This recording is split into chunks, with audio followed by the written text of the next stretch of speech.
DramaCityProductions.com.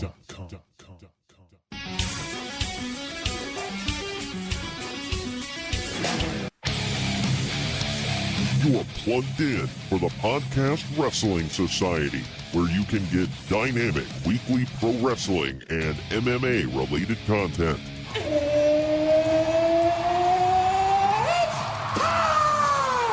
Give us a follow on Facebook, Twitter, and Instagram at PODWRES Society so that you can stay in the know. Faith is the place, and the sky's the limit. And if you like what you hear, give us a 5-star review and hit that subscribe button. Woo! Woo! Woo! Woo! Now, your host, he is the one and only Troy Adams. Well, let me tell you something, brother. Welcome to another Wrestling Wednesday, brought to you by the Podcast Wrestling Society, Jack. I'm your loving leader, benevolent host, Midwest Monster, and the man with the palest, smallest arms in podcasting, dude. I am Troy Adams. And joining me today, he is most certainly a good brother. He is the Brutus, the Barber Beefcake to my Hulk Hogan. He is Greg. What up, Greg? Cutting and strutting. If you didn't say it, I was going to. Oh, man. The man who I have a Jax figure of. Oh, freaking course you do. I have... That's become a running thing on the show, by the way. It is. You know what? It's the most obscure guy in the entire world. I bet Troy has a freaking Jax figure. Oh, hell yeah. Did I ever tell you I have three? I think only 3 of Hulk Hogan. I have the classic red and yellow in the banana hammock. I have the... Got that. Hell yeah. I have the one where he's in the Rip colors, but it was like the American made, you know? Want that one. Yeah, I have that one. He came with like the silver belt. And then I have Hollywood Hulk Hogan where he's got like his shirt permanently on. So, and he's in the red and yellow. Those are the Jax figures I have. And then Mattel, I have just the classic red and yellow in the banana hammock. And let's not forget that 2 Rob Conway's. Oh, hell yeah, I do. That one still gets me. Well, I have one that came in a 2-pack with Rene Dupree for La Resistance, and then I have one where he's the con man. That one I did not buy on my own. It was a gift from my father, and I was just like, oh, thanks, I guess. I think that's more like punishment, but whatever. Like, I got you a figure. I'm like, did you? Like, all right. But all right. Yeah, we can talk. Yeah. But, yeah, so there's going to be more figure talk today. Trust me on that. Because we are in the year, 1989 for WrestleMania V today, Greg. Which means that... Unofficially, the first WrestleMania I've ever seen when I was a kid. Oh, did you watch it, like, years later, or were you, like, 5? No, I watched it the next year. Oh, okay. Right before I watched WrestleMania 6. Nice. Which I saw live.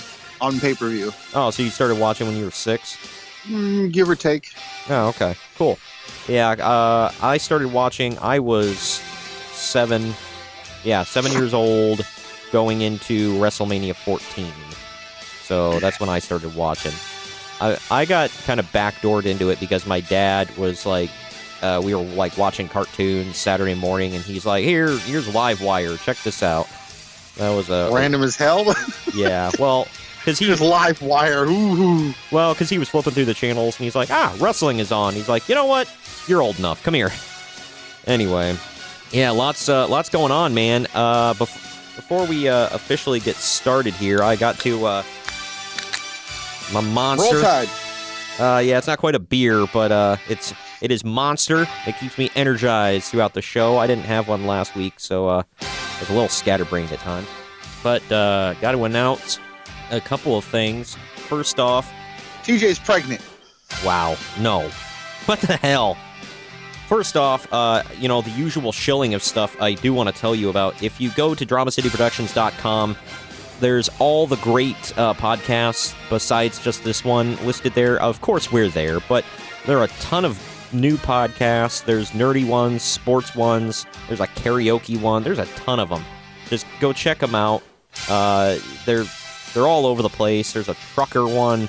Just tons of variety of podcasts. We will advertise some later on during our promo breaks. But if you go to DramaCityProductions.com/PodRest Society, there at the top of the page, we have the links to our Redbubble and Spreadshirt stores. And I'll tell you what, I like some of the designs we have. I know you have some of your favorites, Greg. You can get t-shirts, hats, mugs, bags, bunch of stuff.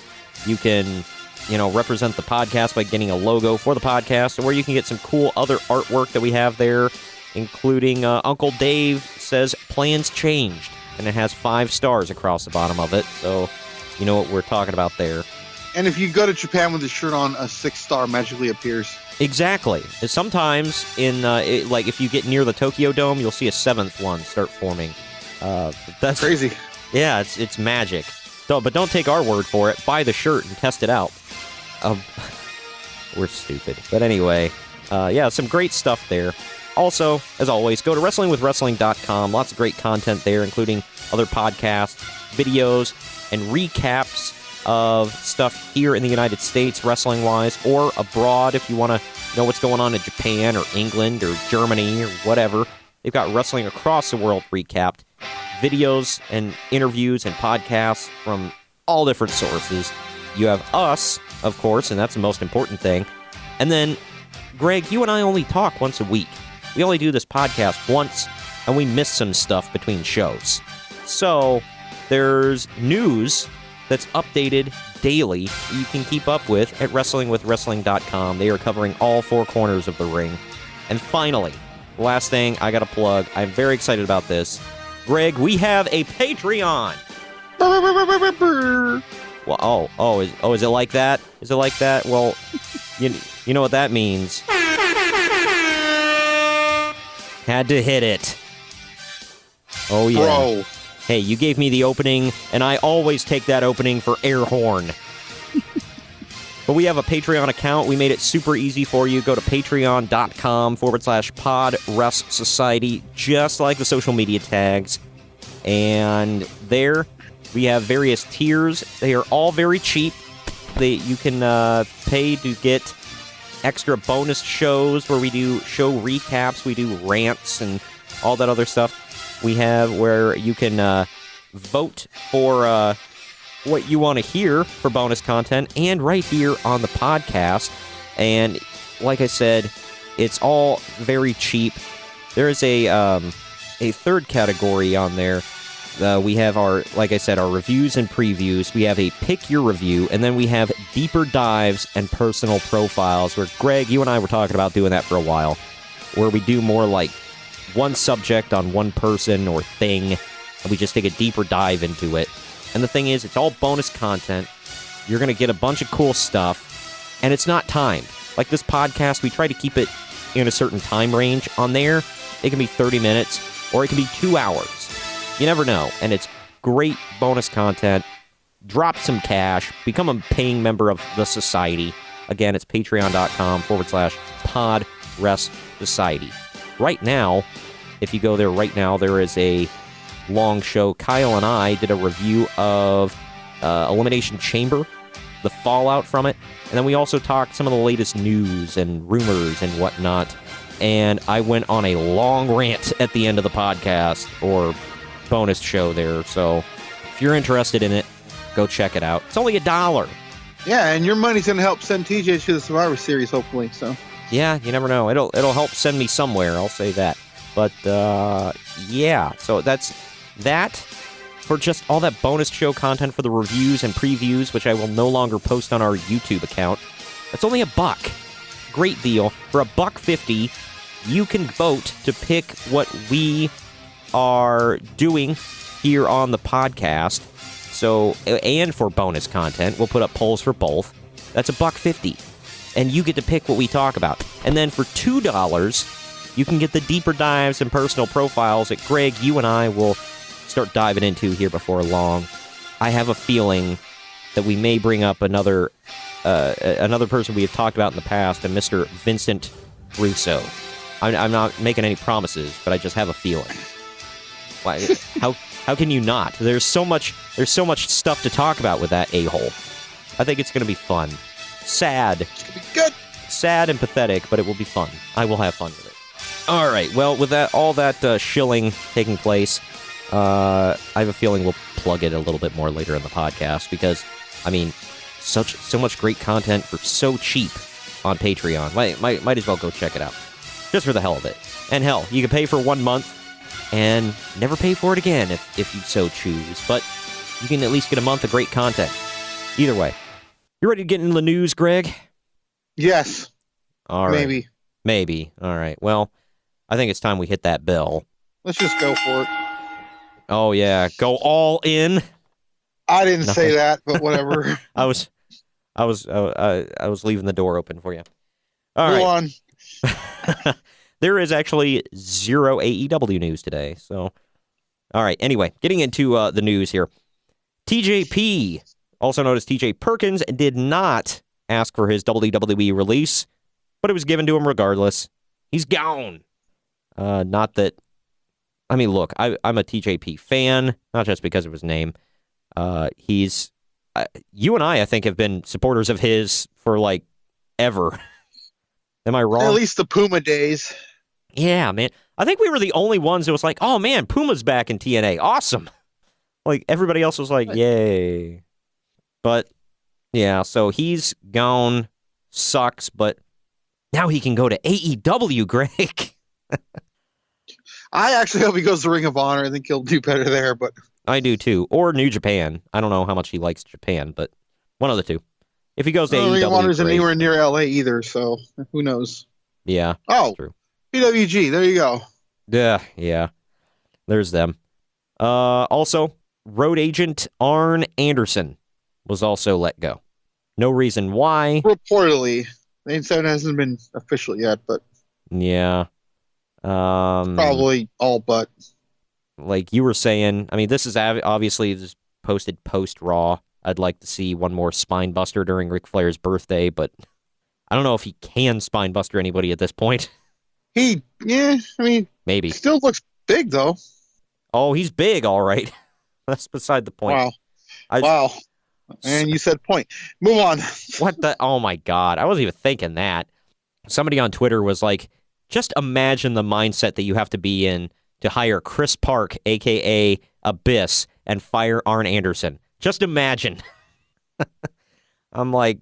This guy's one of the greatest ever, and this guy's Arn Anderson, so yeah. Oh, my gosh.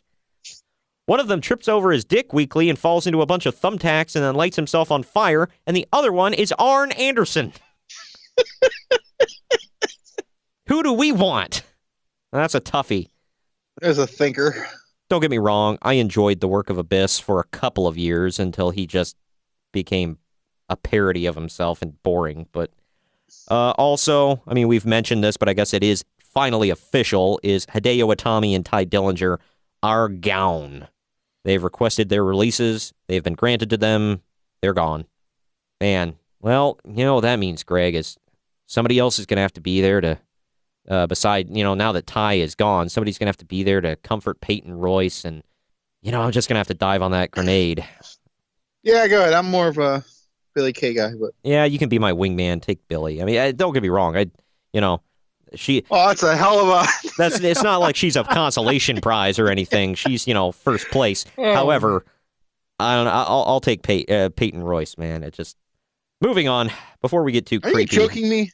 What do you mean? That I would take Peyton? You must have not seen that. Never mind.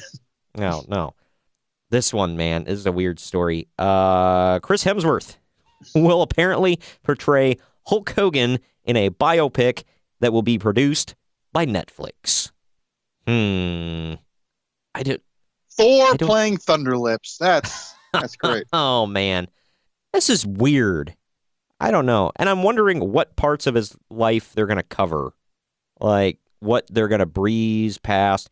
I assume they're going to cut it off at a certain age. Like, they're not going to go into recent years, like the TNA stuff and the getting caught dropping the N-word multiple times stuff. and the Gawker stuff. I can assume they're not going to cover any of that. I assume they're going to go from like his early WWF days to like maybe Bash at the Beach. I would like them to cover, just like AWA up until, like, when WCW shut down, maybe. Like, I mean, even well, maybe... Bash the Beach was his last one, so... Yeah. Maybe gloss over his, have like a scene or two of his return to WWE, We don't have to relive that whole match he had with Shawn Michaels. That's fine. We don't have to go there. But, yeah, so, I mean, could be good, could be weird. I don't know. We'll have to wait and see.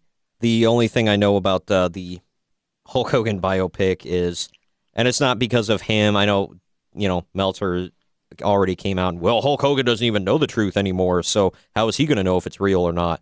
It's like, okay, all biopics are BS. Have you ever seen a biopic?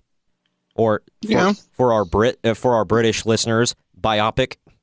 They're all fake. Have you ever seen, like, for all of you that have seen Bohemian Rhapsody, fantastic movie. So was Walk the Line, the Johnny Cash one. BS. Most of it. More, I'd say at least half is BS. So this Hulk Hogan movie, if you're not going into it, go, well, that's not accurate. Just have fun. It's going to be a good movie, I hope. You and I already discussed, Hemsworth doesn't usually sign on for crap. Yeah, except for this Avengers thing. Yeah, that one sucked. I mean, where did that go, Greg? Where is it now? Wow. All right. Ring of Honor has officially announced broadcasting details for the upcoming G1 Supercard event on April 6th. The company confirmed on their website that both New Japan World and Honor Club will stream the show live. For Honor Club, it will be available for all users, not just those who include pay-per-view events in their package. Their package! Oh, yeah. They also announced that the show will be a pay-per-view event on satellite and cable for $39.99. Get lost. Yeah, look, they're successful in their own right, but that's like a WWE price point. What the hell? $40? Nah, baba, nah. Additionally, the pay-per-view will be available on Fight TV for the same price. Oh, good. Good Lord. I don't even know what to say about that. Here's some stuff. Well, just say no. Yeah, I will. I mean, I want to watch it, but I'm not going to pay $40 to watch it. I don't know. Here we go. You ready to get into some MMA news to close it out? Here's some good stuff. I'll save the best for last, but I'll get to this one. Interim middleweight title fight is set for UFC 236. Dana White told ESPN that Kelvin Gastelum versus Israel Adesanya. Yeah. Yeah. In an interim middleweight title fight has been booked for UFC 236. The pay-per-view is taking place on Saturday, April 13th, but the location for the show is yet to be determined. Well, they owe California one, so... Yeah, because didn't they... wasn't... Oh, wait, no, they moved that card to Cali, didn't they, with Jones? Yeah, but they still... Well, there you go. Well, they had to. Yeah, but it doesn't matter. They still did it. On 2 days' notice. No, they still owe Anaheim one, so we're going to get it, so... Oh, Grandma doesn't do Anaheim. They went to the third worst freaking stadium in all of California or arena for that. So, yeah. What's the third worst? And I didn't know you ranked them like that. Yeah, I know. Well, what is the third worst? Let's see. I got to say the Coliseum is probably the worst. Okay. And the Cow Palace is probably the second worst. You're considering, or you're qualifying the Coliseum? Because I mean that's like an arena. Yeah, just all the arenas. Okay. Yeah. Oh, okie doke. Well, yeah, I was gonna say I've heard from multiple people, you included, that the Cow Palace is a dump. Yep. But then again, it was made as a gigantic barn/rodeo place, so that's why it's called the Cow Palace. Like literally, that's why. The final story that I have here, I think you know what it is. It breaks my heart because this guy is my favorite fighter of all time. UFC's George St. Pierre, GSP, Rush, whatever you want to call him, is announcing his retirement. Boo. I really wanted him and Khabib in November. I know, right? Like, why? Does he not think he can beat him? Or at least put up a good fight? He's been like out of the octagon. I think you would slaughter him. But... Yeah, he's been out of the octagon for like ever. And now he's just like, screw it. I don't know. That breaks my heart, man. Well, he went out as champion. Yeah. Well, I mean, so did Chael Sonnen, so. It's true, and undefeated. Yeah, the undefeated, undisputed champion. So nobody could take that away from him because it wasn't around his waist. It was in his head. Chael P. Sonnen, and the P stands for undefeated. What? He says this. Oh, my. Of course he freaking said that because Chael is a crazy man. Does he still fight in Bellator? Or have they finally kicked him out? I think he does, yeah. Ugh, man. I'll say this. For, like, the average man, I'm sure he's a great fighter. For a top-level MMA fighter, he's not great. Like, I can't remember the last time he's won a fight. But either way, that is some sad news. It sucks. So many fights we didn't get to see with GSP. But it is what it is. He never fought Anderson, did he? Nope. That's another one. I always joke that we would see that before we saw Mayweather and Pacquiao. How wrong was I? Right? Now we might see Mayweather and Pacquiao 2. And we still haven't seen Anderson Silva versus GSP 1. It's pathetic. Yep. How did that fight not happen? That's like a license to print money with that fight. It never came to fruition. There's always a problem with one of them. And you really could have had that fight anywhere. I mean, obviously, if you had it in Canada, Anderson would have got booed out of the building and might have gotten stabbed on his way to the cage. But old school NWA style. I mean, Dana always said the plan was to have it in America on neutral soil. So yeah, I would say America. That'd be the smartest one. They could have had it in Lincoln, Nebraska, man. That's where MMA goes to thrive. What the hell? What? That's like one of the most obscure ones they had, where they had UFC Lincoln, and I was like, why? Out there amongst all the corn, you're gonna have an MMA fight. Well, we gonna put up this here octagon and have the guys come out. Hillbilly white fight like that one.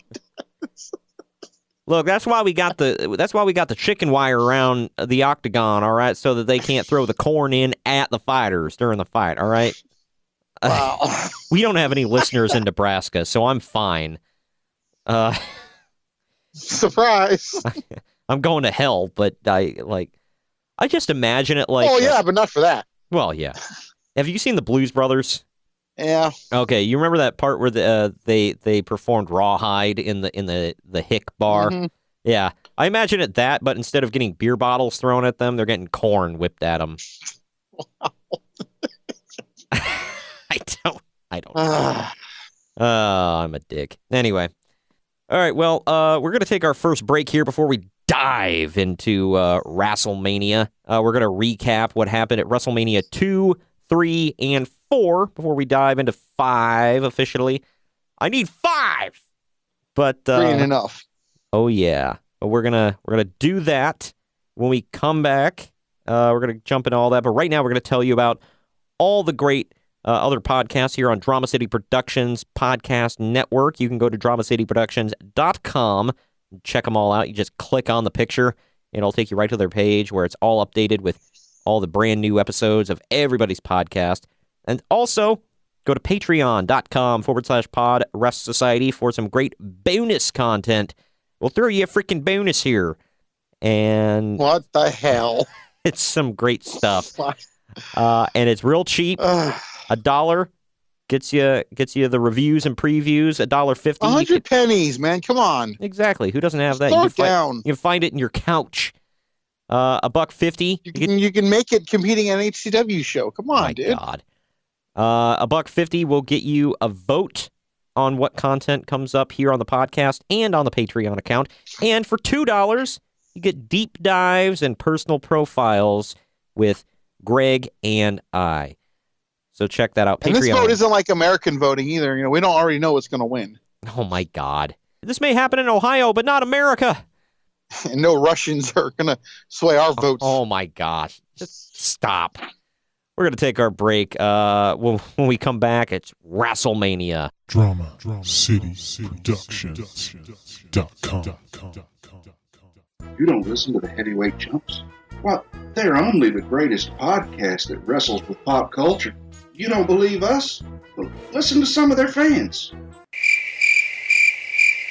And for those of you that don't speak cricket, here's our translator, Mr. Harlan T. Bobo. It's like cotton candy in my ears right now, man. The Heavyweight Chumps. You can find us on iTunes, SoundCloud, Google Play, and Stitcher. Every Monday and Thursday, same fat time, same fat channel. Drama City Productions.com. Hey, it's Chris from the Stackcast. Join myself, Christian, and Missy as we bring you all the gaming news you need to know. With our penchant for sarcasm, we're throwing out all the social justice bullshit and are giving you 100% uncensored gaming news and opinion.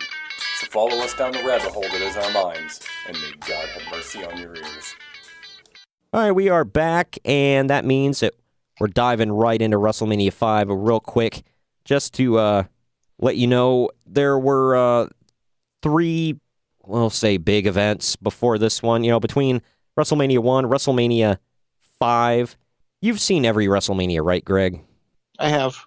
Okay, well, for all of you wanting to know anything about WrestleMania 2, it is in the YouTube archives. Go search for our review there. It is in the playlist for reviews and previews. Greg and I did one a while ago. In a word, what did you think of WrestleMania 2? Crap. Yeah, that's a pretty But good... there's 3 venues, so crap. Wow, 3 times the crap. That's a pretty good summation of the event.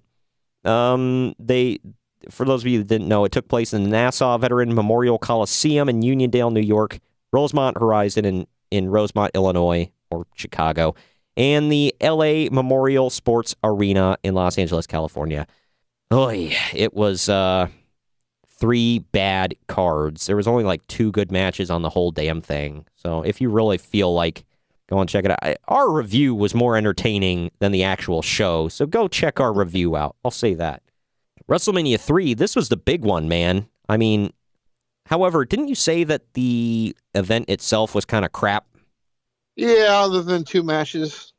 Yeah, well, those 2 matches, for those of you that didn't know, WrestleMania 3 took place in the Pontiac Silverdome.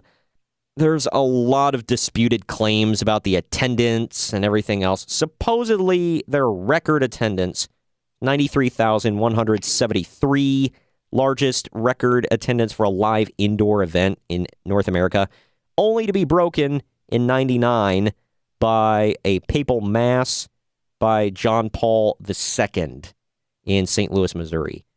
That is an odd fact, but there you go. And they broke the Pope is a draw, brother. Brother, you put the Pope on the card, you're just selling the house out, brother. I don't know why I went a Hulk Hogan voice for that, but I'm an idiot. But WWE broke that attendance actually at AT&T Stadium for WrestleMania 32. That was a higher attendance, but again, highly disputed attendance numbers by all the marks, and by the marks, I mean dirt sheet writers like Uncle Dave. Because, they were there, so they know. Well, yeah, he asked janitors at the arena, Greg. He knows. Oh, my God. Fun fact, those janitors are his nephews. My God. The big things about that show, to be remembered, Vince McMahon's famous welcoming everybody to WrestleMania. Aretha Franklin did America the Beautiful. And then, of course, the show was headlined by Hulk Hogan defending the WWF title against Andre the Giant. But the show was probably stolen by Ricky Steamboat versus Randy Savage for the Intercontinental title. And what was funny, it was like a tale of 2 matches here, because Savage and Steamboat was critically praised and named the Wrestling Observer Match of the Year. On the flip side, Wrestling Observer ranked Hogan versus Andre -4 stars. It wasn't a good match. It was just historic. Roddy Piper went on after this event to film Hell Comes to Frogtown, whatever the F that is, and They Live, which was actually a really good B movie, so go check that out. He made sporadic appearances on TV here and there, but he didn't pop up again until the event we're covering today, WrestleMania 5. And then There's just way too damn much to cover WrestleMania 4. It was a long freaking card. This was the first one, though, that took place at Atlantic City Convention Hall in Atlantic City, New Jersey. And who hosted the event, Greg? Mr. President. Donald J. Trump. 19,199. Huge crowd. WrestleMania 4. Biggest ever. Except WrestleMania 3 is bigger, sir. Nope. Biggest ever. Right here. Look at the crowd. Nobody beats this crowd. Huge. Big league crowd. Oh, my gosh. But the event was a one-night, 14-man single elimination tournament for the undisputed vacant WWF title. It was long. It was boring. But hey, Gladys Knight did the America the Beautiful, so there was something. But the whole promotion for the event was pushing Hogan versus Andre 2, yet when they finally met in the quarterfinals of the tournament, they were disqualified in 5 minutes, 22 seconds, eliminating each other from the tournament. Boy, howdy. The main event was Randy Savage versus Ted DiBiase for the WWF title. Savage won, and that leads into the biggest storyline going into WrestleMania 5, the event we're covering today. Let's just say critical reviews for WrestleMania 4 were mixed, with most of them saying it was long, it was boring, it sucked. Scott Keith of Smark, he gave it a recommendation to avoid and commented that it was long, boring, and dull, and that the event was simply to serve as a prelude to WrestleMania 5. And with that, Greg, I think that leads us right into the event we're covering here today. Yeah, it's no wonder why they gave Jersey another one, because that one was terrible. Not that this one was this one was a little better, but what's that saying? Look, Trump, let's have a mulligan. But yeah, so that leads us right into this event here today, WrestleMania 5. The tagline, the mega powers explode. It was an event, man. There was actually a lot of matches on this. It was like 3.5 hours long. That's like if you watch the extended cut of the Lord of the Rings movies. April 2nd. Never seen him, so. Well, that's because you fail, Greg. You fail hard. So hard. Oh, and high school flashback.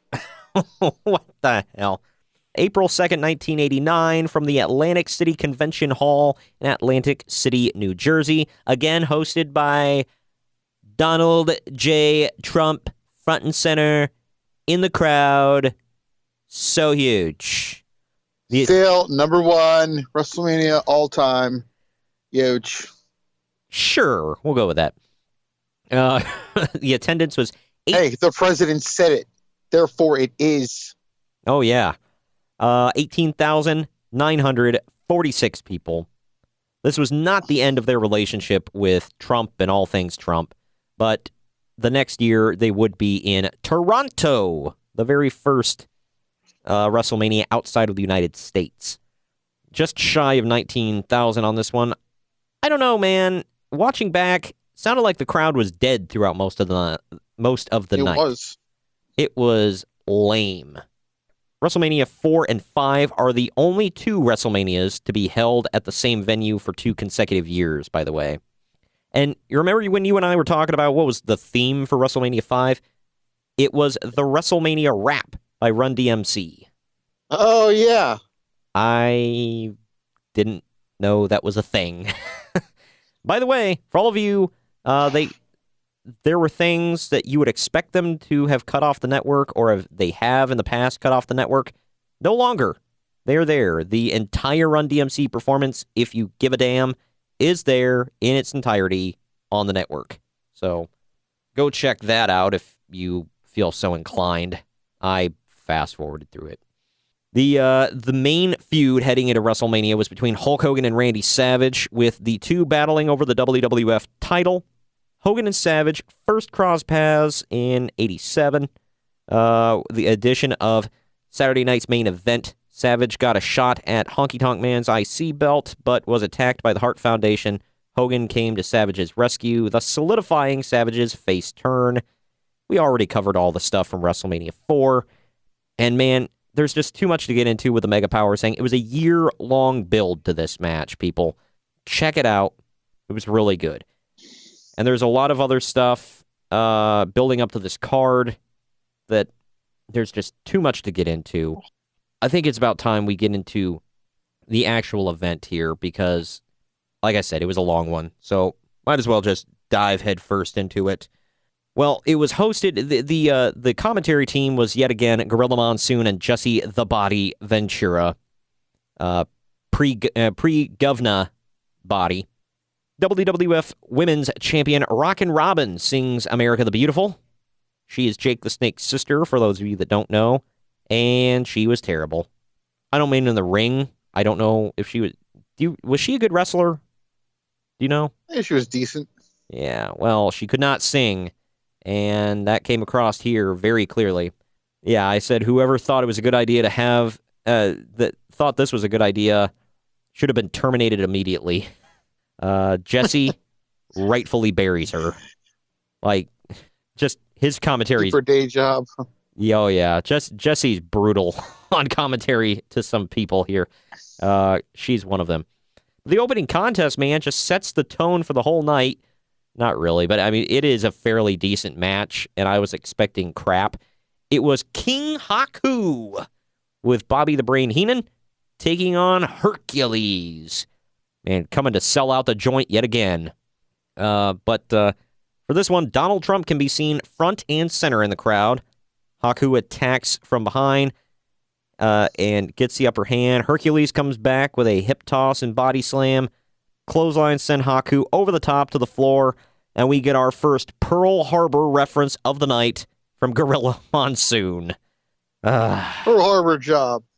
Luckily, he only mentioned Pearl Harbor about 3 times here tonight. Whereas WrestleMania 1, he said it about 20 freaking times. Just to drill it in home, man. Hercules is in control of the match before chasing Heenan around the ring, and there's a lot of Bobby Heenan on this show, by the way. But that gives Haku the opening to attack from behind again. Lots of heel work. Finally, diving headbutt off the... King Haku, by the way. Oh, yeah. Diving headbutt off the second rope from King Haku. There you go. Comes up empty. Go. Hercules hits a back suplex bridge combo and gets his shoulder up at 2 to get the pin at 6 minutes, 53 seconds. Not a bad match, I'll say. And I was expecting nothing out of this. I don't know how you felt about it, or if you even remember it. Looking back at it, like, it could have been a lot worse. Oh, yeah. Yeah, that's what I said. Yeah, because when I see those two, I'm like, ugh. Like, really? Whatever. And that damn bell had a ring. Yeah. Well, Mean Gene Okerlund interviews the Rockers backstage, or as Gorilla Monsoon says, Shawn Michaels and the Rockers. I'm like, yeah. Okay. Both Marty and Jannetty. Yeah. There you go. Yeah, right. Where's Leif Cassidy? They're amped up, and Shawn sounds a little bit hoarse, so I don't know if they were out partying and doing some karaoke the night before or what. That's just my guess. But we got the most mismatched match of the night. It's the Twin Towers with Slick versus the Rockers. And by mismatched, I mean that there are 2 people of color on one side and then 2 white kids on the other side. Yeah, and the white guy and the people of color has the Confederate flag on his arm, by the way. Well, because Akeem is clearly not white. I mean, he's the African dream. Yeah, I mean, he's shucking and jiving. He's a jive soul bro. Whatever that means. I still haven't figured it out. Think about this, by the way. This is the WrestleMania debut of Mr. WrestleMania. Yeah. And, well, this sets up for his future record because he loses. Yeah. The Rockers play keep away at the offset, delivering a pair of elbows, the big man on the apron. This is funny. Shawn starts with Bossman. Bossman dominates for a while, but Shawn gets away. And then when Akeem gets tagged in, they have a little bit of a dance-off. Shawn does the moonwalk. The crowd doesn't pop at all for hardly anything here. Oh, my God. I forgot about that part. It was funny. Quick tags from the heels. Marty eventually gets the hot tag. The Rockers deliver a double, like the ugliest double drop kick ever to Bossman. And I say that because one, I don't remember which one hits first, and then the other one basically lands on the other 2. Akeem breaks up the count and sends Marty flying to the floor. Shawn goes to the top rope, but gets caught in a powerbomb from Bossman, which, and I've said this before, I love Gorilla Monsoon, but God, he had a mentality of, who gives a crap? They don't know the names of the moves. He was one step away from, what a maneuver! Because Bossman catches him on his shoulders, clearly hits a powerbomb, and he goes, Spine Buster! Okay. That's not the first of his botches there, but he tags that won't be the last. No, it was not. Tag to Hakeem, who hits Air Africa, makes the pin. 8 minutes, 5 seconds. The match was meh. I mean, it was just kind of, it was not terrible. It was pretty decent. Then we go back to, of all freaking people, Tony Schiavone is backstage. And my, is his mullet high and freaking tight, man. Hell yes. It's not a podcast where we look back at old stuff unless we mention the mullet. The legendary mullets. Oh, hell yeah, man. But he's interviewing Ted DiBiase and Virgil, your boy. Ted says that he's surrounded by his people like Donald Trump and Henry Kravitz. Who's Henry Kravitz, by the way? Do you know? No freaking clue. Apparently it's a rich white guy. So, whatever. You don't say. Well, yeah, I mean, he's sitting with Donald Trump, so there. Could have knocked me over with a feather. Well, I mean, it could have been anybody. You know? It could have been the next guy. Well, why would he mention somebody that's not rich? Come on. Well, because he could be one of the lead investors of HCW. You don't know. That's true. I don't know. Anyway, it's the $1 Million Man, Ted DiBiase, with Virgil taking on Brutus the effin' Barber Beefcake. Hell yes. And he was in full barber mode here, by the way. He comes out with the shears in a bag and all that good stuff. Ted made it clear that his $1 Million championship was not on the line. Ted goes over right away and shakes Donald Trump's hand to start the match. Has to get that in. Beefcake takes control right away, sends DiBiase to the floor. Back inside, DiBiase takes control with a knee. They go back and forth for a while until Virgil grabs the leg of Beefer, which allows DiBiase. The leg. Hell yeah, it allows DiBiase to take control for a while, and he locks in the $1 Million Dream. But Beefcake reaches the ropes, breaks the hold. After a bit, Beefcake gets the advantage and locks in the Sleeper, which draws Virgil onto the apron. Beefcake releases the hold to go after Virgil, but gets thrown to the floor. Virgil gets some shots on Beefcake, and then DiBiase attacks from behind on the floor. They end up trading blows, and both guys get counted out at the 10-minute mark. Blah. The match itself was not awful, but just, I don't know. I felt like a lot of Beefcake's matches had BS endings. Am I wrong? No. I think WrestleMania 6 he had a clean finish. That was it, though. Well, he should have had a hair versus hair match with Virgil right here. That would have been awesome. I feel like Virgil's in a can't-lose situation there. Yeah, exactly. Like what? Well, he's got to get that F money, man. Go to Olive Garden, get some meat sauce. But we go back we go to Lord Alfred Hayes, who is reporting from the WrestleMania brunch. By the way, Lord Alfred Hayes is so much better here than previously. Like, he's still not fantastic, but compared to WrestleMania 1, it's like night and day. Even from WrestleMania 2, he was still bad there. But he finds the Bushwhackers, who are just like downing a bunch of food. He asks some questions. They can't answer because their mouths are full. Alfred goes, ha, well, I agree, and blah, blah, blah. Back to you guys. I'm like, what did I just watch? Crap. Dude, I know they were fun back in the day, but seriously, I hated the Bushwhackers. Freaking hated them. He was never really yeah.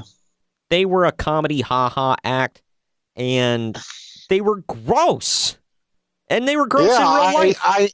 I know this. Yeah, you saw one take a crap. Well, you didn't see him take a crap, but you knew what he was doing in there. You knew what he was up to, and then he didn't wash his hands. What the F? It was disgusting, and he went right back to his table. Just shaking hands later, dude. Obviously, it was the one not on crutches, which I don't know which one that is. But yeah, so he took a number 2, walked out, went right back to his table, started shaking hands at WrestleCon. Things that make you go, but anyway. I know. And then they took on the fabulous Rougeau brothers. Oh, yeah. All American boys. Oh, yeah. We'll get into that in a minute. They had Jimmy Hart in their corner, by the way, which I thought was weird.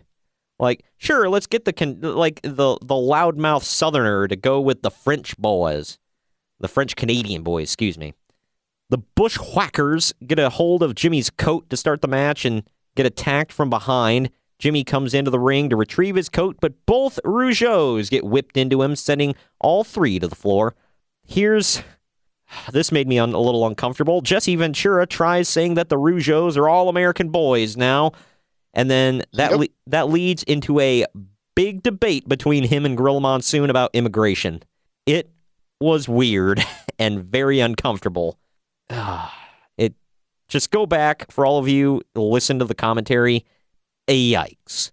The Bushwhackers start off in control. The Rougeaus then get the advantage. Rougeaus celebrate while the ref tries to send one of them out, but that allows Butch to come in and deliver a battering ram and a double gutbuster, which finishes the match at 5 minutes, 11 seconds, which was 4 minutes, 11 seconds too long, in my opinion. They being the Bushwhackers, pronouns, pal, they lick the sweat off of each other in celebration. Sick. Sean Mooney then tries to get interviews in the aisle, and the Bushwhackers come up and lick him for his troubles. He compares it to having a dog that really likes you. Yuck. And you never know what's been in those mouths. Oh my God. Yeah, right. Well, they touched him with their poo hands and then licked him. We used to have hashtag junk hand. Now it's hashtag poo hands. Can we get that trending? Wow. I'm still a fan of the junk hand, but hey, for all of you listening, hashtag junk hand out of nowhere, hashtag poo hands. Get it trending now. All right. I don't think we have any 5-year-old listeners, dude. Hey, you can laugh at hashtag poo hands anytime. I can't even get through it with a straight face. Anyway, next match. A very, very skinny-looking Mr. Perfect versus the Blue Blazer. Mr. Perfect, who has no theme song at this point, debuts his singlet. Up until then, he was wearing trunks.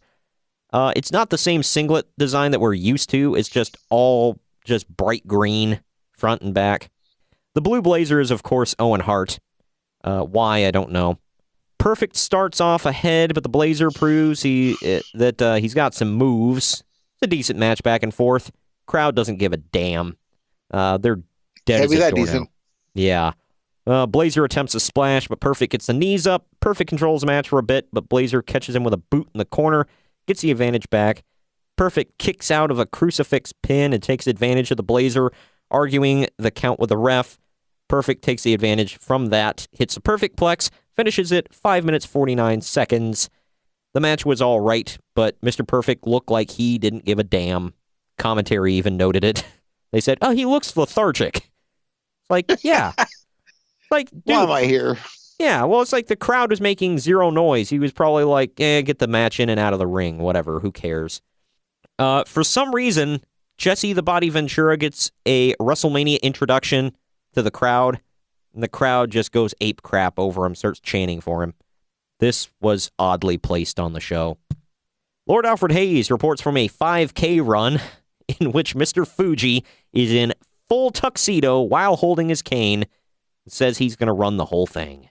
He supposedly finishes without a drop of sweat on him, and he cuts a terrible short promo about how the Powers of Pain will become the new tag champions. This was weird. We then go to Run DMC performing the WrestleMania rap. The crowd looks moderately like they give a damn. But that's about it. A recap is then shown of the Demolition vs. Powers of Pain double turn at Survivor Series that led to this WWE title match.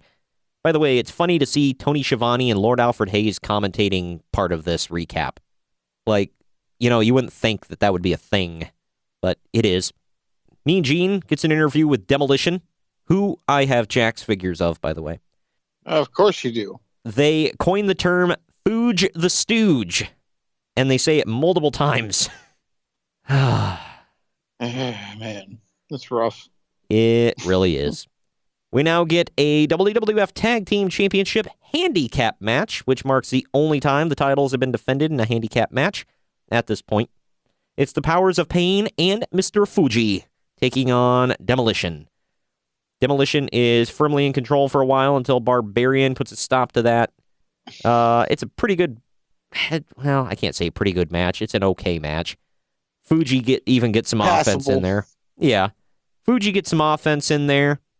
Getting to the end, Barbarian, I believe, it's Barbarian, I believe, that has Smash his arms behind his back. Fuji gets a handful of supposedly salt, throws it at Smash, but he ducks. Oh, no, I'm sorry, it's the Warlord. He hits the Warlord in the face with the salt. That leaves Fuji in the ring with Demolition, who hit him with a decapitation, and they finish the match at 8 minutes, 56 seconds. Pretty good match for a handicap with a manager in it. Macho Man Randy Savage is going just nuts in his locker room, just throwing stuff all over the place. Tony Schiavone tries to get an interview, and he shoves the cameraman over. He's like, "No interviews!" This was a weird I feel night. like they've done that with him 5 times in that era. Yeah, and then they repeated it a few At some times. point, you think you would have WCW. learned, hey, he doesn't want to talk. Right? It's reminiscent of, in the archives now, in our 1995 review, I can't remember what event it was where he teamed up with Sting. And every time Sting would ask, "You got something to say, Macho?" He'd be like, "I'm not talking."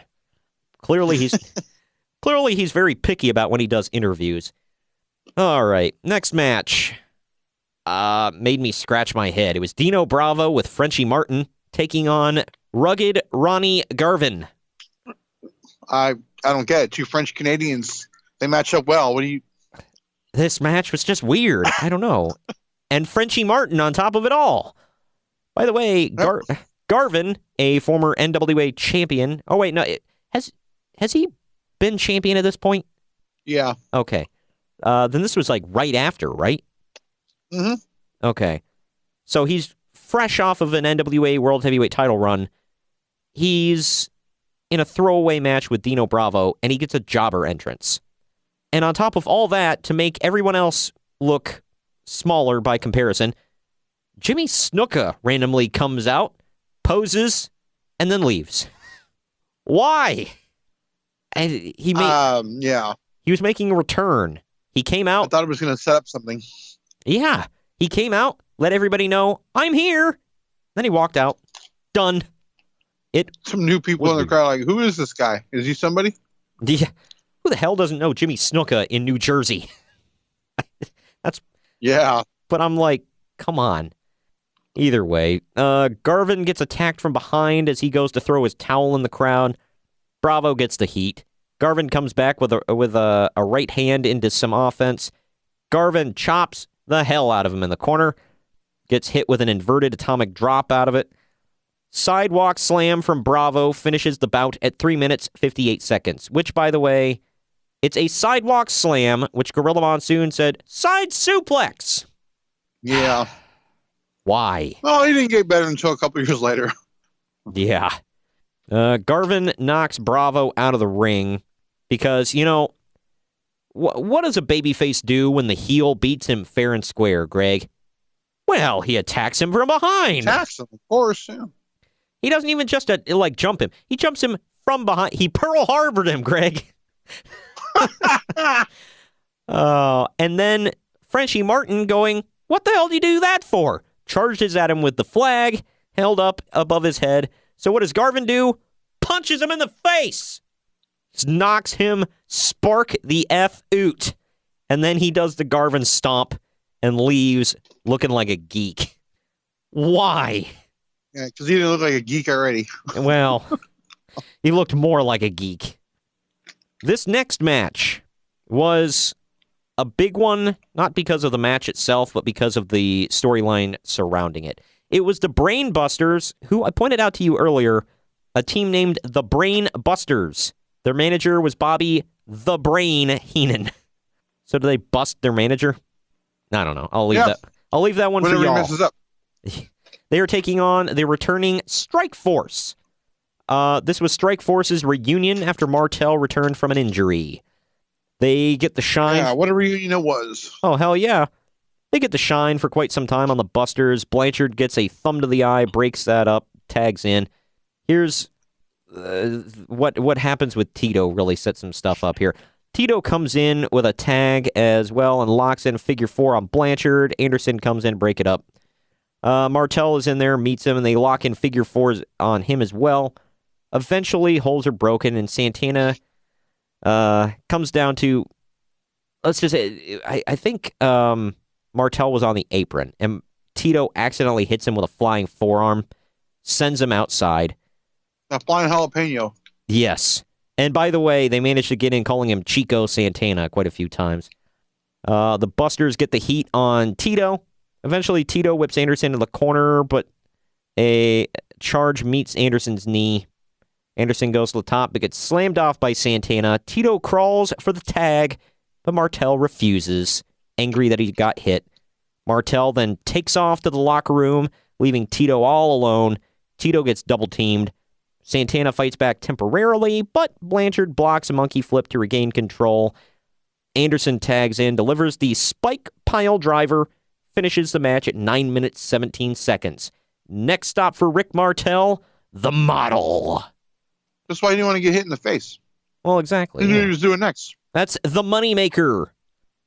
We then go to Mean Gene Okerlund backstage, interviewing Rick Martel. Through his thick accent, he solidifies his heel turn, says he's tired of carrying Tito Santana. Oh, man. Don't you anger the Model. He might spray perfume on you. Arrogance. Yes. Oh, man. It's perfume, pal. God dang it. So that's in my opinion, the first big storyline to be had here tonight. The next big storyline of the night came up right after this, actually. This was a thing I would hope.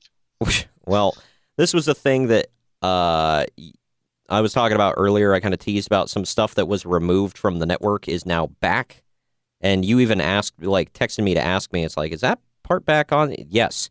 It's Piper's Pit, and a big chunk of it was removed. And it's weird.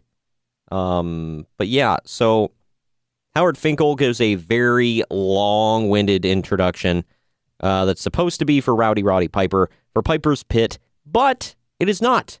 You hear the theme and everything, and out walks Brother Love in a freaking kilt. I'll tell you what, man. He was wearing white socks, and I couldn't tell where they ended and his legs began. What the hell? Just saying. Not that I have much room to talk, but yeah. But he welcomes us to the Brother Love show, and he welcomes his guest, Rodney Piper. He then takes off his glasses and gives a Piper impression. It was really weird, and you can see where his podcast is going in the future. But next to come out was talk show host Morton Downey Jr. There's too much to get into about him. If you want to know who the hell this guy is, throw him into your Google machine. They trade some verbal jabs as Downey smokes constantly like a freaking chimney. Morton makes a joke about men in skirts touching him and Brother Love's weight. Finally, the real Roddy Piper comes out and goes after Brother Love, telling him that he's got childbearing hips and Betty Davis knees. I don't know what that second one means, but I'm going to say it's not good. Not good. Bad. Bad. He's in the front row, by the way. He is. He definitely is. Piper asks questions to Brother Love, but then he pulls the mic back every time. He says, I don't want to know that bad. And then Downey keeps... I never noticed this before. Did you notice Downey kept flicking cigarettes at them throughout this whole segment? Yep. It was clearly pissing Piper off. Eventually, Piper rips Brother Love's kilt off, and Brother Love takes off running in his tiny red underwear. leaving just Piper and Downey. That was, I didn't sleep that night, Greg. So. Yep. Scarring. It was rough.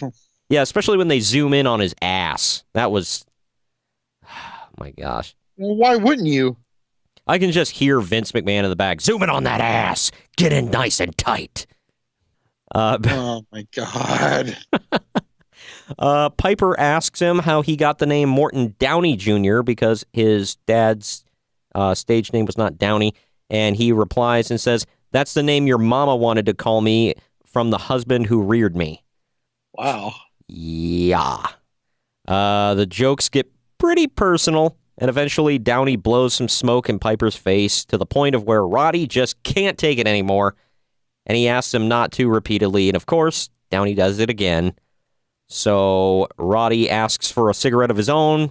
When Downey turns around, Piper pulls out a fire extinguisher and just blows the crap out of him.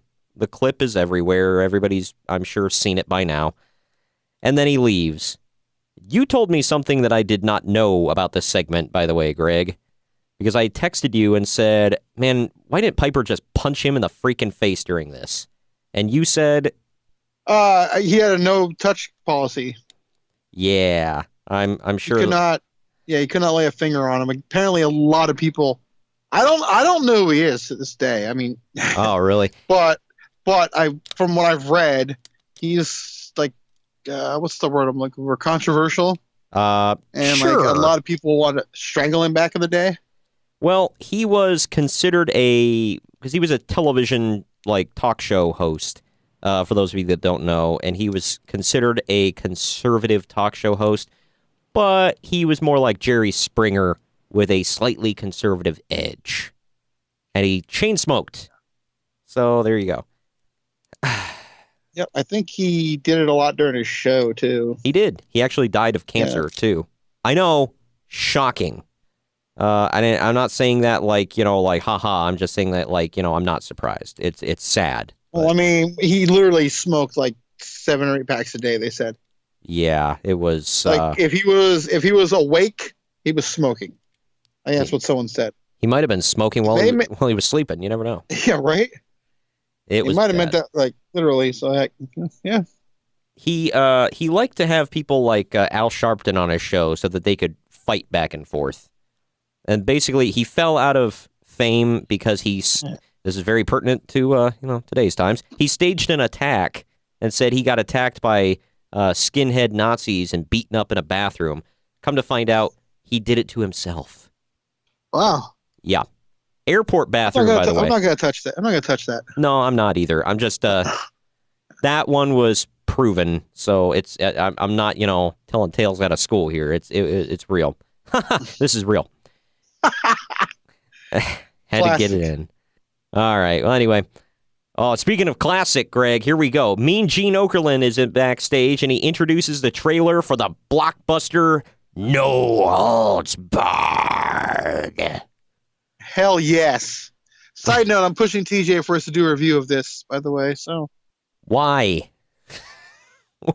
Why? Because you hate me? It's the very first WWE film. You gotta, vintage. Vintage. Yeah. Well, yeah. While we're at it, let's just review The Chaperone too. I'm down. Oh my, yeah, because it's got your boy in it. I'll say this: No Holds Barred wasn't the worst thing I've ever seen. That's all I can say about it. So we'll leave it at that. Sean Mooney then interviews Donald J. Trump in the crowd about Trump hosting WrestleMania. Who's that? He's the winner, Greg. He's the big winner, big league. Trump says that Mania 2 years in a row has been a big boom for Atlantic City. Huge. Mooney trips over himself a few times with his lines before he sends it back to commentary. Wouldn't you if you're talking to the president? Oh, my God. I'm going to slap you. After this, Jesse Ventura gets very indignant about Hulk Hogan, quote, invading his territory in Hollywood. Ventura. Yeah. What was it the quote that you said to me? I laughed at. He had literally made one movie appearance at that time in The Predator. I'm like, yep. I ain't got you time were to in a bleed. movie. You were in a movie with a megastar, Arnold Schwarzenegger. By definition, that makes you a star too. Well, Like yeah. that's just, Well, yeah, because he let us know that chewing tobacco made you a sexual tyrannosaurus. oh my God. That was my favorite line from the film. That and, of course, the I ain't got time to bleed. Like, two of my favorite lines. Really not get to the chopper? Well, no. Jesse the Body. Anyway, Ventura cuts a pretty good promo on Hulk, actually, saying, I've got a job for him in Hollywood. He can drive my limo. Then they recap the story of the Mega Powers, and we go to Mean Gene Okerlund getting an interview from Hulk Hogan. I will say this has got to be probably one of the best Hulk Hogan promos I've ever seen. I would agree. This was really good. It didn't really made you feel it. Yeah. Well, and then on top of it all, he wasn't going stupid, crazy, drug-filled, whatever, talking about we're doing the backstroke all the way from Florida, dude. And I'm like, okay. Now in the archives. But yeah, this next match was a match. Andre the Giant with Bobby the Brain Heenan versus Jake the Snake Roberts. Oddly enough, still not the worst match of the night. No, but it's coming. Well, yeah, it's coming. Stay tuned. Stay tuned. Oh, wait, we're not going with the Bushwhackers. No, there's another one that's worse. Unless you forgot already. I think I know what you're talking about. We'll get to that. Big John Studd serves as the special guest referee for this match. He does not look in shape, but I can't really tell. He's fresh off his Royal Rumble win, I believe. Yeah. Oh, really? Oh. Yeah. I don't know. Well, maybe it was just the clothes and how he was standing, because he just looked like if he was about a foot shorter, he would have just looked like somebody's uncle at the barbecue holding a beer. I don't think that's an insult to him. Well, yeah. I mean, his name is John Studd. So there you... Anyway, Andre attacks right away, sending Roberts into the turnbuckle. However, the pad has been removed during Roberts' entrance. Andre takes firm control. Jake actually gets the advantage back when he knocks Andre into the ropes and ties him in it. You know, the famous Andre spot. This allows him to beat away at Andre until he gets one arm free and gets the advantage back. He sends Jake to the floor. Jake catches a headbutt on the apron, sends him back to the floor. Then Studd gets into it with Andre, and this allows Jake to grab Damien. They kept teasing that Andre was scared of Damien. So Andre attacks Studd from behind out of the blue, and then all of a sudden Ted DiBiase is out there, attacks from behind, taking Damien to the locker room. Meanwhile, Andre begins choking the hell out of Studd in the ring, while Jake chases DiBiase to the back. Jake gets Damien back, finally brings him back to the ring, and chases Andre.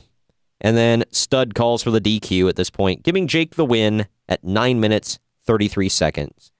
I said boring and very overbooked. Well, I shouldn't say very. It was slightly overbooked. It seemed like there was just a lot going on at the end. You got Andre attacking the ref. You got DiBiase stealing the snake. You got Jake going after DiBiase. You got Andre running from the snake. It seemed, I don't know, seemed like a weird ending. My head hurts just hearing it. Yeah. Well, and then this was possibly the best segment of the night, Greg. Sean Mooney's back in the crowd, and he's trying to interview the audience or whatever, and he's up in the cheap seats, they keep calling it, and he interviews a guy who the only thing the guy can say is, Jake's the best! Jake's the best! That's all he says. Probably just bought an order from him. Anyways. What the hell? Oh, man. Dude, I'll tell you what, we just put on Pink Floyd's Dark Side of the Moon and drifted off, man. He's the best, man. Jake's the best. You listen to the Wall with the Wizard of Oz with the sound turned all the way down. Oh my god, that old thing. I will say that's always that was a famous thing. Like Jim Cornette said when he called Jake the Snake to figure out if he was coming back to defend the title in Smoky Mountain. He said he got his answering machine and it was Jake talking over. He had Comfortably Numb playing in the background of his message. Oh my God. He was like, which pretty much summed up his entire wrestling run. Next up, Tony Schiavone catches up with Sensational Sherry backstage, who has words for Rockin' Robin and also for Miss Elizabeth, foreshadowing her upcoming alliance with Randy Savage. Foreshadowing! This next match, man, it was... I don't think they were quite rhythm and blues yet, were they? They're just about to be. Okay, it's Honky Tonk Man and Greg the Hammer Valentine with Jimmy Hart versus the Fart Foundation. The Hart Foundation. Sorry. Anyway, I have Jack's figures of all 5 of these men, by the way. Oh, freaking course you do. And I have Jack's figures of the Hart Foundation in those very attires. So it was like spot on. The Hart Foundation gets the shine until Brett gets cut off, and the heels get the heat on Brett. They continue to beat on him until he gets a hot tag to Neidhart, who comes in and drop kicks both Valentine and Honky. The Hart Foundation takes the advantage. Neidhart chases Jimmy Hart around the ring, who leaves the megaphone on the apron. Honky goes for the megaphone, but Anvil gets it from him and throws it to Brett, who blasts Honky over the head, and he picks up the win for the Hart Foundation in 7 minutes and 38 seconds. I said, not terrible, but why the hell did the babyfaces use a megaphone to win? That's a heel tactic, whatever. Then they didn't even come out of boxes, man. Canadian boxes. No boxes, eh? No, it's not even Boxing Day, eh? Boxing Day comes after Christmas, eh? You hoser. They show a We just turned off all of our Canadian listeners. Hey, I have no problem with Canada. My future wife's Canadian. Who? No, none of your business. Keep going. Wow. Wow. They show a recap of the pose down at Royal Rumble, which led to the upcoming Ultimate Warrior versus Rick Rude match. Oh, I know, and what a great segment that was. Let's talk about that. Yeah, the Ultimate Warrior no-selling the baby oil in the face. Then finally Rick Rude just like laying on his back while choking him out with the bar. Oh, man. Yeah, man, if you ever want to pop a crowd and get them hot, pose down, baby. Oh, my God. I don't know what was better, that one or the infamous Triple H Scott Steiner one? That one. Well, that takes us into this next match. It is the Intercontinental Championship match. Ravishing Rick Rude with Bobby the Brain Heenan versus the champ, Ultimate Warrior. I'll say this match wasn't terrible. Well, careful you tell that, too, because a lot of people say this was Warrior's best match ever. Well, yeah, I don't know. Rick Rude tries to get the early advantage by kneeing Ultimate Warrior in the gut, but Warrior is still wearing the title belt, and Rude hurts his knee. This gives Warrior the early advantage. This is a pretty decent match, actually. Rude did really well with Warrior. Warrior attempts a suplex on Rude inside from the apron, but Bobby Heenan trips the Warrior. That allows Rude to fall on top of him, and Heenan holds on to Warrior's boot, allowing Rude to pin him at 9 minutes 42 seconds. You and I talked about that's like, how does holding the foot stop them from like getting the shoulder up? I don't know. I guess in order to kick out officially, you have to put your knees up and jump. I don't know. Yeah, it's weird. Warrior then press slams Bobby Heenan because Rick Rude took the belt and dissed. He's gone. Left his manager there to get beat up. That's a good client right there. But Warrior press slams Heenan, just grabbing a handful of Maybe he wasn't quiet when he took his robe off. Maybe. Like, holy crap, dude. Thank you for that. But he press slams Heenan pretty badly, and then he takes off after Rude. The rematch at SummerSlam was better, but this was decent enough. Man, you think about that. They didn't have a rematch for the belt until SummerSlam. That's, 6 months? Yeah. That's crazy. Nowadays, it's like 2 weeks, if that. Maybe the next night. That's awesome. It's funny to think about how wrestling's changed. But yeah, I'm wondering, well, okay, he might have been doing press slams better at this point because I guess Warrior didn't know how to do a press slam properly, but nobody would speak up and say anything because he was taking on like jobbers and low-level guys and stuff. And it wasn't until he took on Honky Tonk and he did the press slam on him. I guess he wasn't grabbing him properly. He was grabbing like a handful of crotch and just like squeezing their junk while he's picking them up. And then just choking the hell out of them with the other hand, lifting them by their throat. As if that didn't choke him enough. Yeah. Wow. And I guess Honky told him, he's like, hey man, you ever grab me by the nuts again, I'm getting my gun and shooting you. And after that... He probably said that word for word. Yeah. And they said, Pritchard even backed it up, and he was like, yeah, because up until then, we didn't know. Because, I mean, the jobbers aren't going to speak up about, the top guy doing that to him.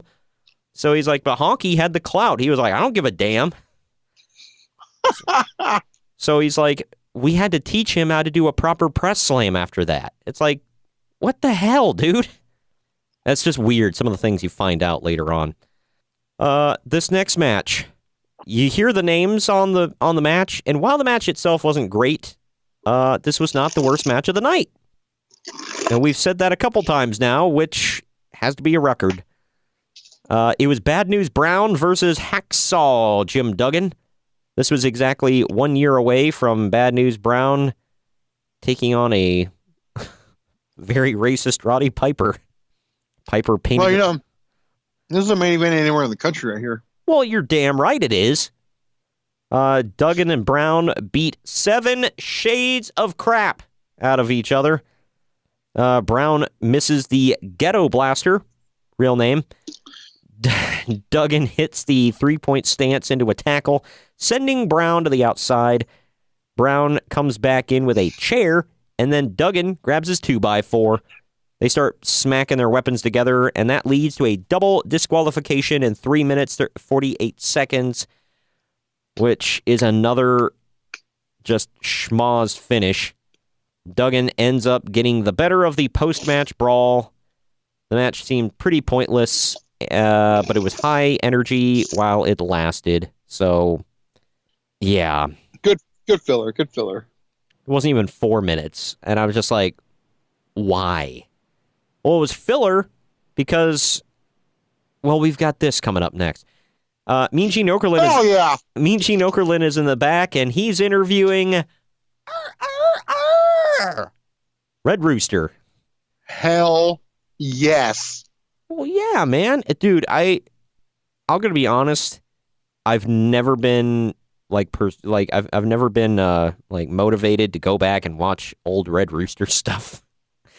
Well, why not? Clearly you're not a fan. I'm missing out of wrestling. Yeah, right. Well, I'll get to that in a bit. But yeah, the Red Rooster gimmick was just obviously poop. But this was before my time. I don't really know a lot about Rooster, so he strutted, but when he strutted, he did like the head bob like he's a chicken. Oh yeah, it was the cock of the walk. That was the thing.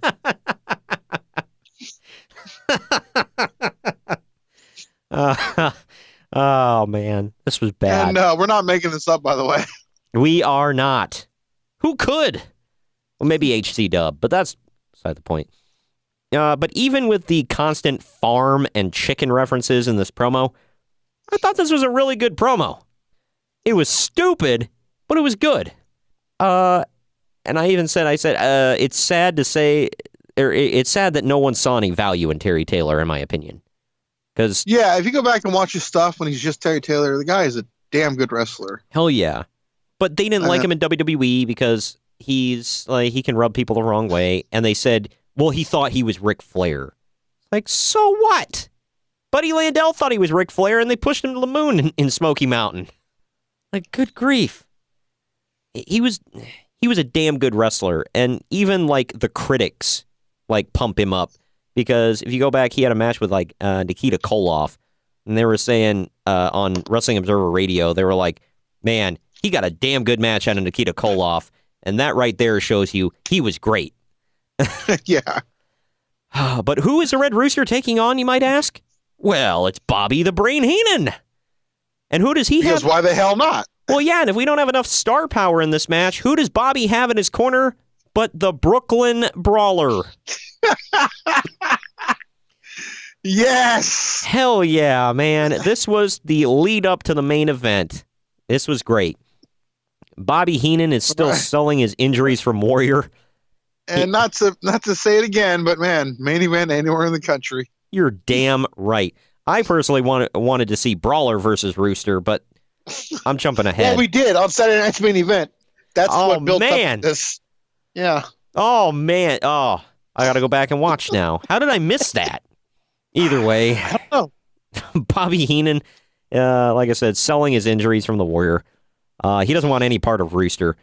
Rooster whips Heenan into the buckle and tries for another, but Heenan reverses it into the opposite buckle. Heenan then charges in with a shoulder block, but misses, and then Rooster rolls him up, covers him to get the win in 31 seconds. At least it was short. I don't know the point of this at all. Because I thought the whole point of, like, usually when you're like, I finally get the manager in the ring, they try to postpone the match, like, as much as possible because they want to beat up the manager, right? Right. But this one, they're like, nope, roll him up, pin him. Like he was scared that Bobby Heenan was gonna, get the win here. Ruin the it. Famous Bobby Heenan shoot. Well, hell yeah. Like, almost like the Rooster was afraid of his unblemished record becoming tainted.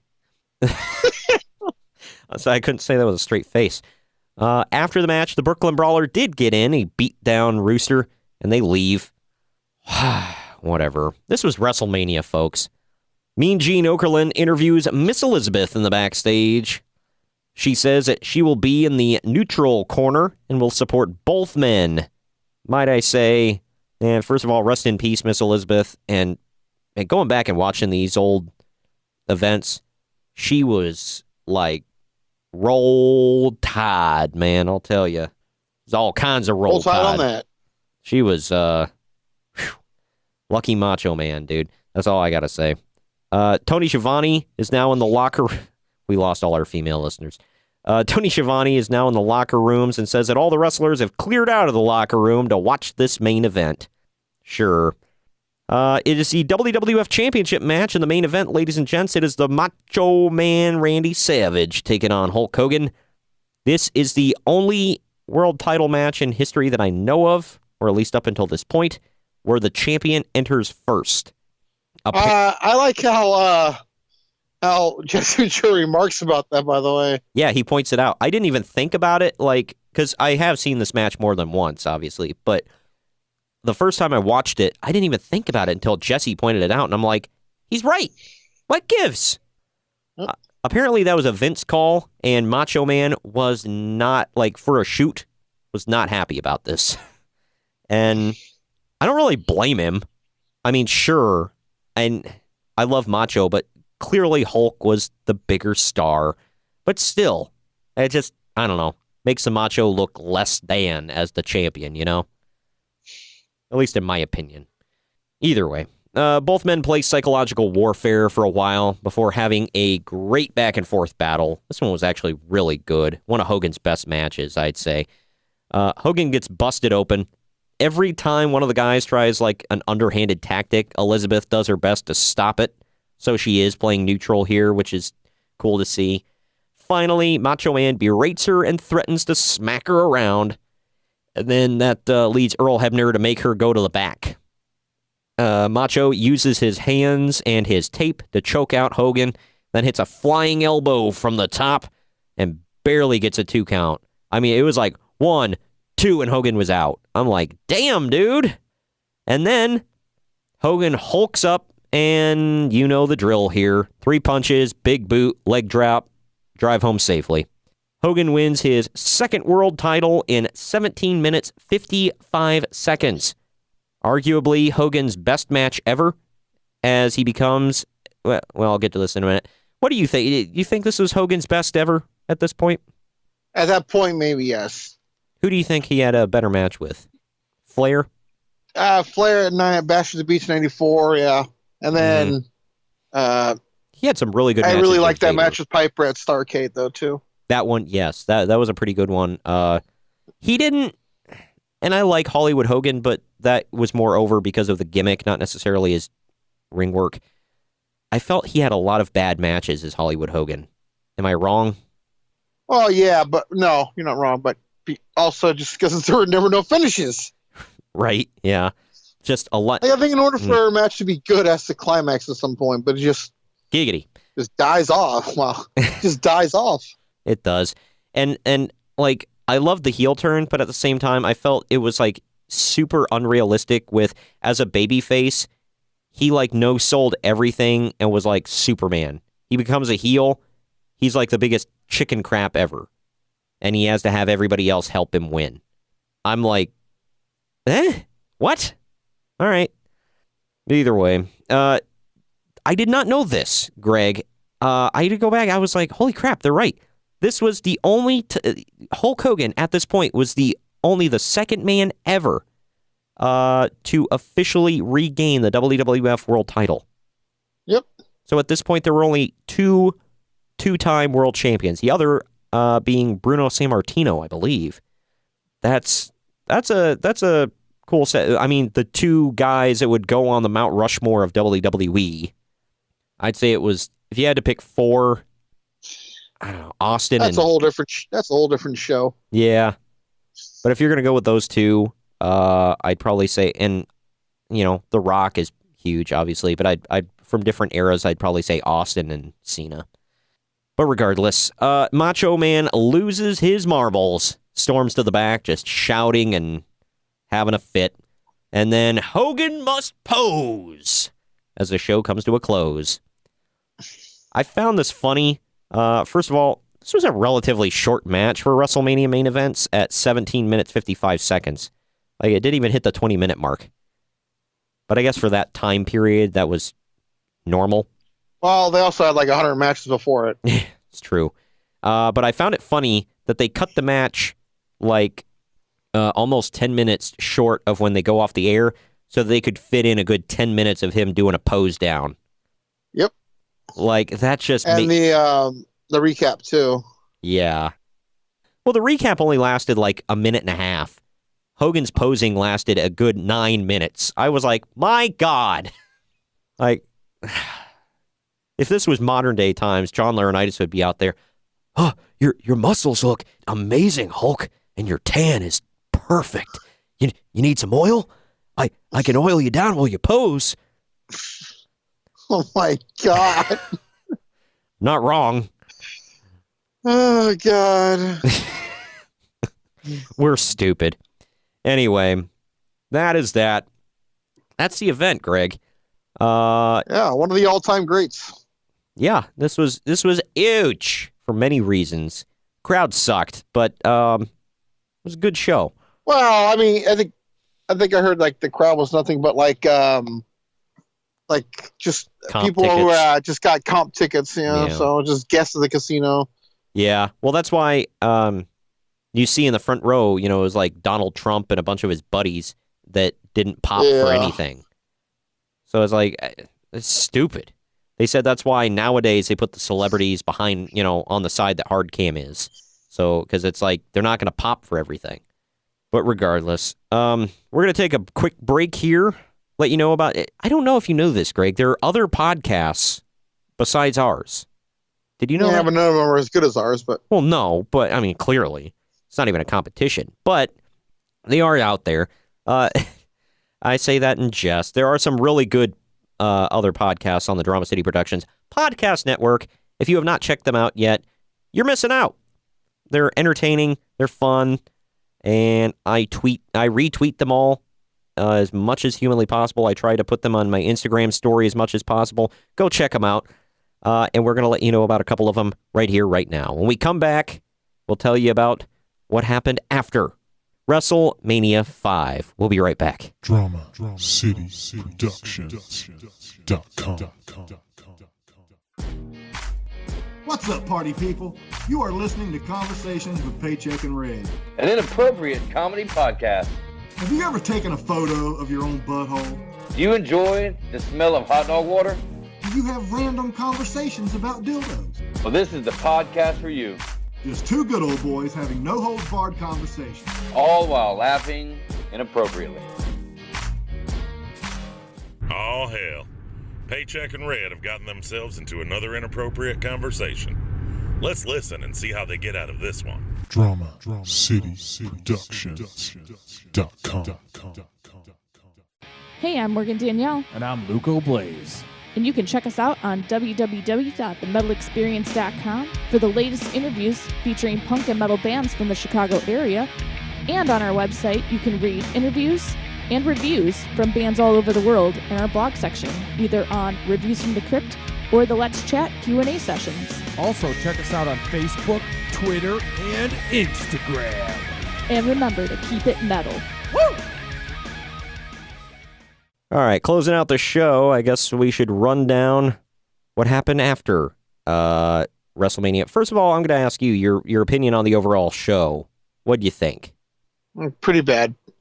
You didn't like it? I liked elements of it, but as a show, no. I will say I liked probably less than half of it. I'll say that. Yeah. I mean, the stuff that was good was good. But there wasn't much of that. I mean, and then we're coming off of that, incredibly overbooked WrestleMania 4 that was just like, holy moly. But here we go. After WrestleMania, Hulk Hogan continued his feud with Randy Savage. WWF financed a movie in 1989 titled No Holds Barred, which starred Hogan as the lead character Rip, and Tom Lister Jr. acted as villain Zeus. We're not going to go into that. We'll cover that at a later date, but there's a Zeus episode coming. Don't worry. Is there? Maybe we'll throw it up on our Patreon. That's coming. For those of you, if we haven't pumped it enough, patreon.com/PodRestSociety. Go check it out. Drop us some dough, and you will get some fantastic content for that. Either way. And don't worry, we will have a naked meeting episode. We will not. That is not a thing. And I'll push for it. Look, that would be a really short, shriveled episode. Oh, natural. Nothing? Really? Okay. There was the match, the movie, whatever. There was a cage match that supposedly ended the rivalry with Zeus. After the no-holds-barred cage match, Randy Savage and Hulk Hogan would meet one last time in a WrestleMania V rematch for the WWF title on the edition of February 23rd, 1990's The Main Event. It was not Saturday night's main event because wasn't the difference was one was... It was on a Friday. Okay, there you go. So, scheduling conflicts there. And Mike Tyson was supposed to be the special referee, but Buster Douglas knocked his ass out a month before. Yep. So Buster Douglas became the referee. There you go. Bruce Pritchard talked about that. He said he got the call. He wasn't paying attention. He got the call from somebody. They said he lost. He's like, who lost? Said Tyson. He got knocked out. It's like, by who? Said Buster Douglas. He's like, who the F is that? And then the guy who beat Mike Tyson. Yeah, and he's like, what the hell? And he said he called Vince, and Vince is like, I'm on the other line with Tyson's people, pal. And he's like, I'll call you back. So, change of plans. But yeah, Buster Douglas counted the pinfall, and then he punched Savage in a post-match after Savage slapped Douglas in the face. Think about that. That could have been Mike Tyson, but instead, about 9 years later, he was punching HBK in the face in the main event of WrestleMania. So, there's that. But apparently, Savage found a new manager after the WrestleMania broadcast went off the air. Gene Okerlund attempted to interview Miss Elizabeth. Sensational Sherry interrupted the interview along with Savage, which caused Hogan to get involved and fall victim to a steel chair shot from the dethroned champion. From then on until WrestleMania 7, Sherry served as Savage's manager. And after Savage defeated Hacksaw Jim Duggan to become the king of the World Wrestling Federation in 1989, she became known as Sensational Queen Sherry. There you go. They set that up as we talked about on WrestleMania 5 there. So a lot of big things got set up on the show, even if they didn't come to fruition here. Like this one you and I talked about. Rick Martel turned heel, eventually transformed into the Model, breaking up Strikeforce and feuding with his now former partner, Tito Santana, or Chico, if you want to call him that. Him and his flying jalapeno. Did we get that reference in on this show? I believe I did, yeah. Okay. Yeah, we always got to get the flying jalapeno in there. That sounds dirty when I put it that way. I apologize. No innuendo insinuated there. Apparently, Martel teamed with the fabulous Rougeaus to defeat Santana and the Rockers at SummerSlam. Just like looking at it, I mean, they're all good workers, but it just seems like a weird match. I don't know. Rick Rude defended his IC title primarily against the Ultimate Warrior from then on, but he also feuded with Jim Duggan and Jimmy Snuka. Then he began a feud with Roddy Piper, and then Piper would play a key role in Rude's ultimate title loss back to the Ultimate Warrior before WrestleMania 6. And, you know, did you think, by the way, at WrestleMania 6 that was title versus title? Mm-hmm. That's what I thought. But Bruce Pritchard, he was like, we never said it was title versus title. We said it was champion versus champion. He said the IC title was never on the line. They clearly said title for title. Howard Finkel said it. Yeah. President Jack Tunney said it. So I don't know what Pritchard's talking about. Yes, they did say it. Well, there's video proof. So. Well, Pritchard smokes a lot of ganja, Greg. So there's that. He smokes. No, not anymore. He's going back. So wellness policy. Oh man.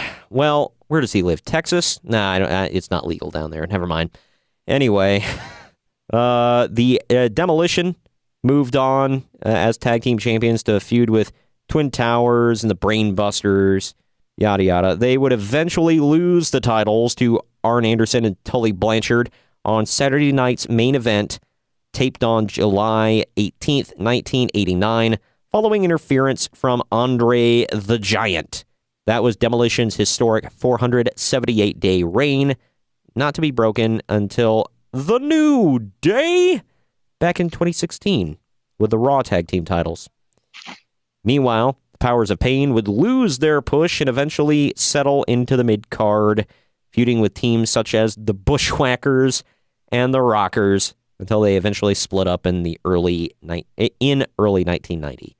Boy, that was supposed to be WWF's answer to the Legion of Doom, or at that time, the Road Warriors. Bust. That was bad. But Fuji could not make them worthwhile. Did you ever like the Powers of Pain? No, I don't think I did. Yeah, they kind of sucked. Demolition guy. Yeah, Powers of Pain kind of sucked. They looked like a bunch of like a couple of roid monkeys, but I don't know. WrestleMania 5, by the way, buy rate 5.9. It was purchased on pay-per-view by 767,000 people. Not bad. Not as good as WrestleMania 4, oddly enough, but not bad. So, and WrestleMania 6 did even worse. It's really weird, isn't it? Yeah, it is, considering who was in it.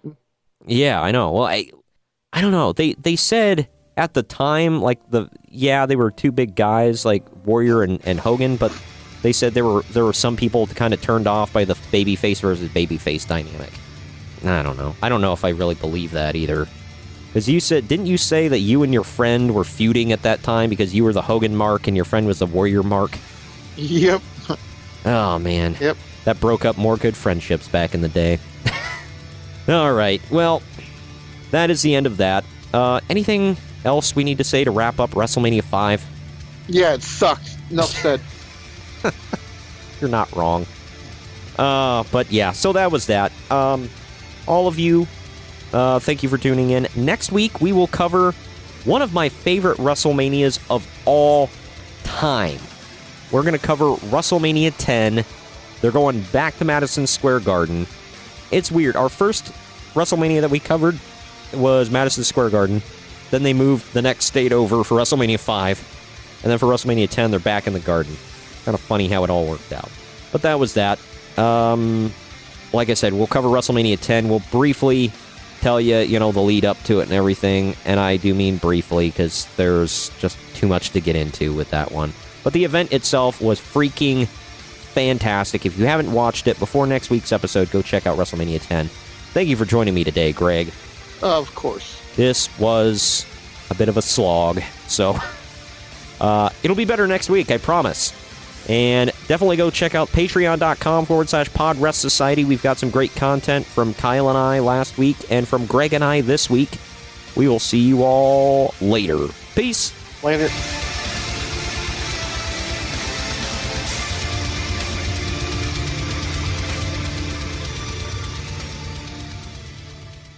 This has been a Drama City production.